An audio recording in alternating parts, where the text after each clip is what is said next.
Well, good afternoon, good morning, wherever you're watching. It's Jay from Just Technics. Just doing a quick video following up from my little test that I did for you guys on the Mark 7s yesterday. I need to be quite frank with people on this video because I wasn't going to say anything, but I have to. I appreciate people's comments. I appreciate all of you have your own opinions, and it's fantastic. And I welcome it on my page. I welcome it on Facebook. I welcome it on YouTube. But enough is enough with people that want to just constantly say that I'm lying, say that I'm wrong. It's not funny anymore. Okay. So the video I put on last night was quite simply a 5-6 minute video with this phone on top of a microphone mount. The audio was picked up through the phone as well. The video was through the phone, and it was just a brief, quick video to show you the Mark 7s now, especially the 1200 Mark 7 in particular. The pitch control issue has been sorted to the region of you can mix on these now. They're not as hard as they were before. So whatever Technics have done to these decks has resolved that issue.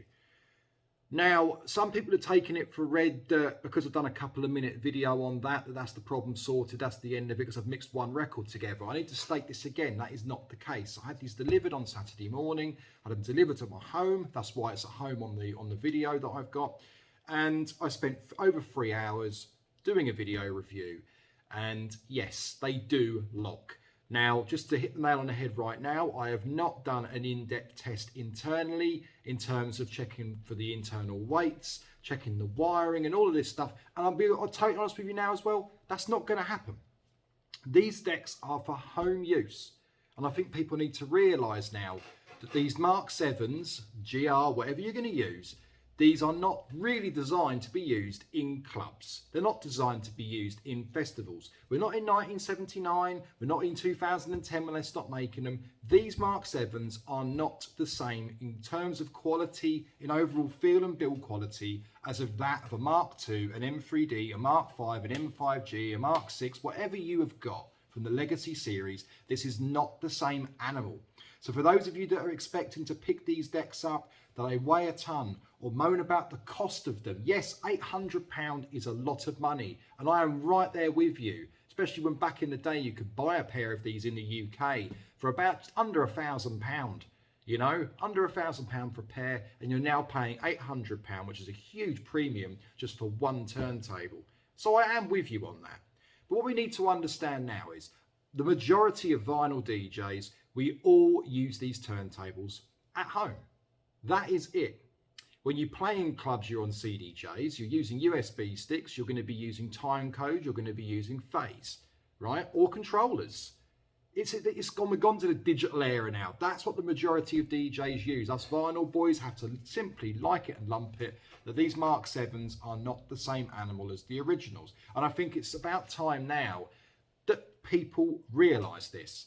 We can all moan about the build quality. We can all do tests and weight tests and all of this, all the goodies that we do on the originals, but these are not the same turntable. They're not. So if you're expecting Mark II build quality, you're not going to be happy, okay? They're made lighter.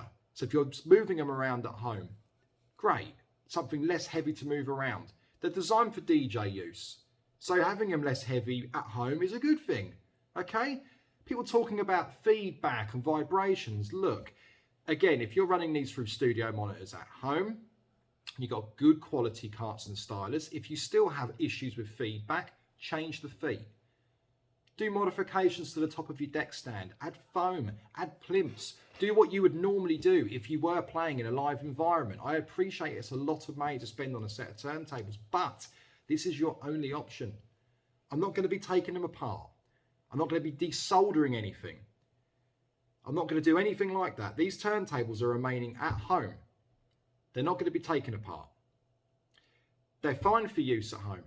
They mix fine now.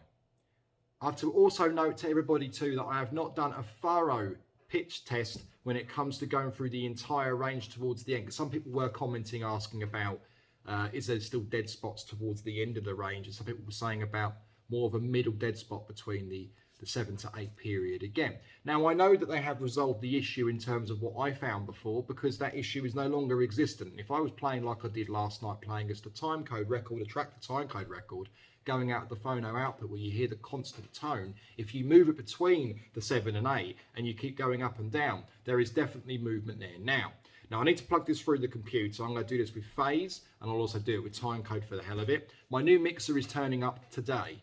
I have a Rain 70 turning up today, which, as you all know, is Serato.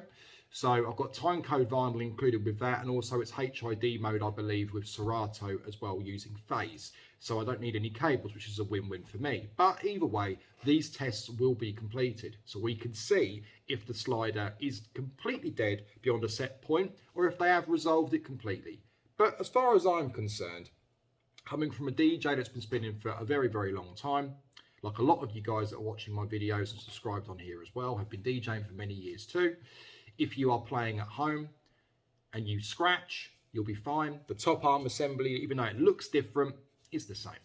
It's the same. The base and the way that the threads screw on are completely different, but the actual arm itself, the wiring, the bearing pivots, all the good stuff like that, I wouldn't have a single issue with using that anywhere.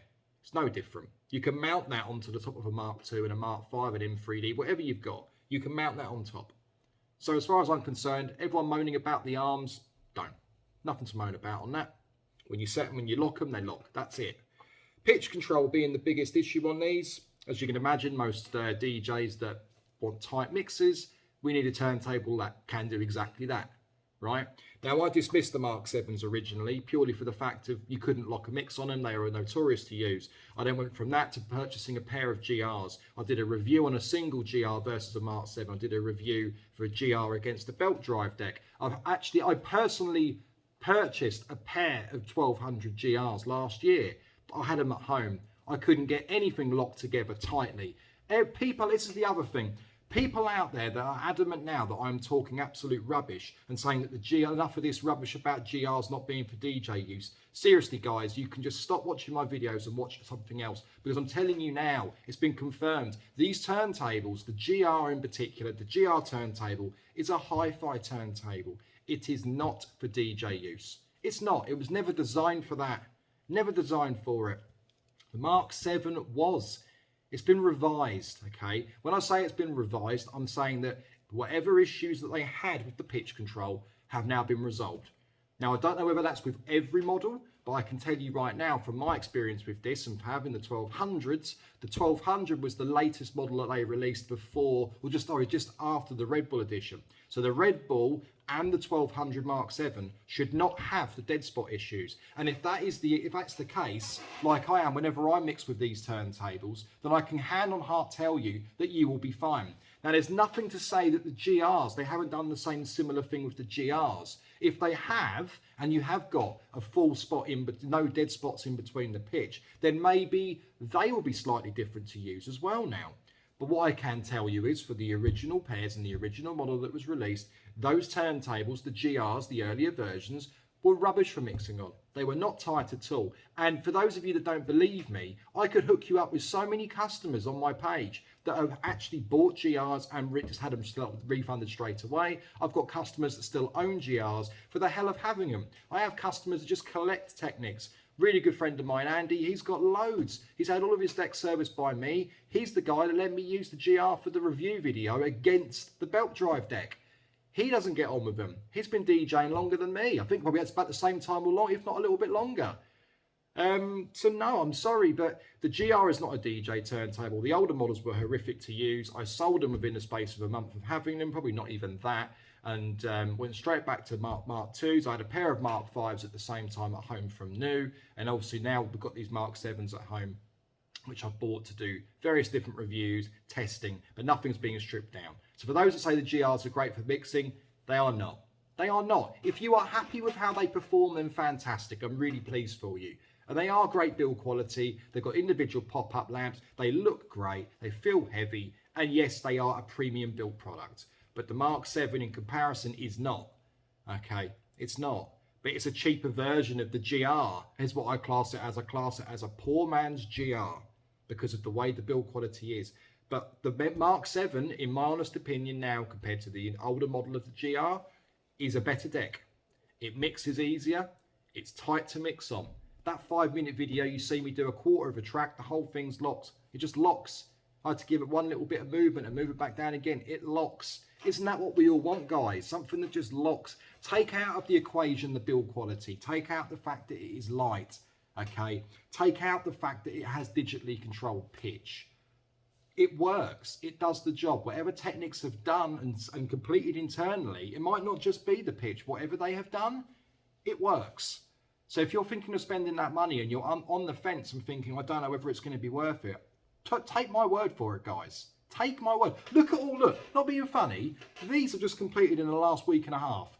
These are all people that come into me that have work completed on Mark 2s, Mark 5s, and all different models of Technics, right? I'm not someone that does not know what I'm talking about, okay? I do this for a living. There are decks everywhere in this unit. Mark 7s, I give them a thorough rating. If you would have said the same thing to me 2 years ago, I would have said don't touch them with a barge pole, and I've openly said that so many times.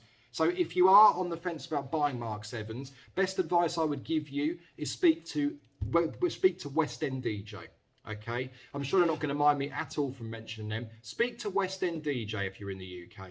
West End DJ are the UK distributors for Technics for Mark 7.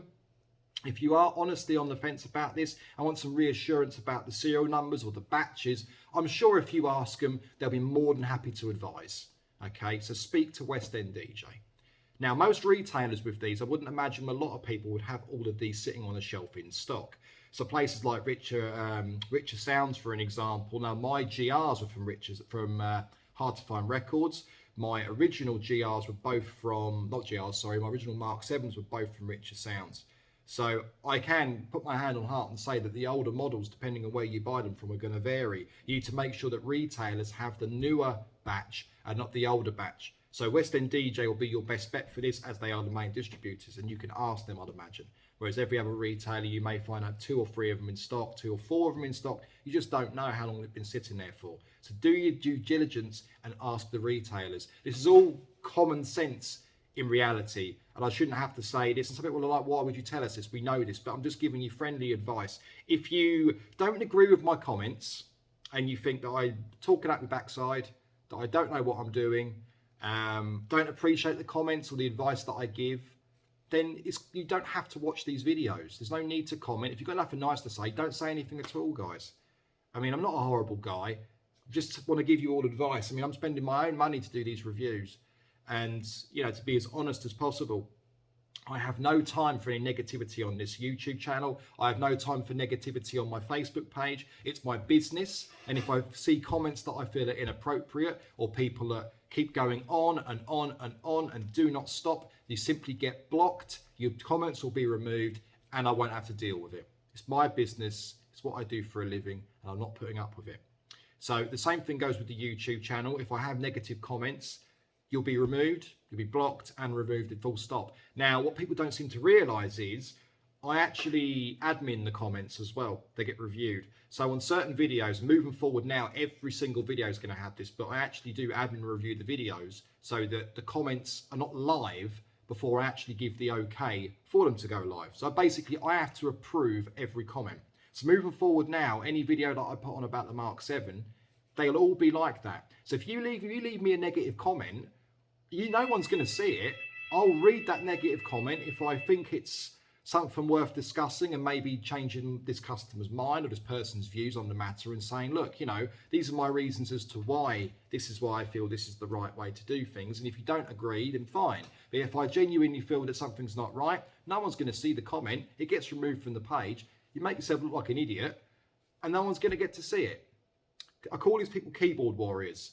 Okay, I've got no time for keyboard warriors, no time for negativity, so please keep it down to a minimum.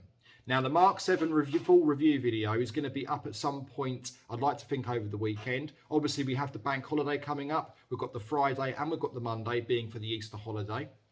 Friday, I am in here for a little while on Friday, getting the majority of my work completed. Then obviously we've got Monday. I am off on Monday, as it is a bank holiday.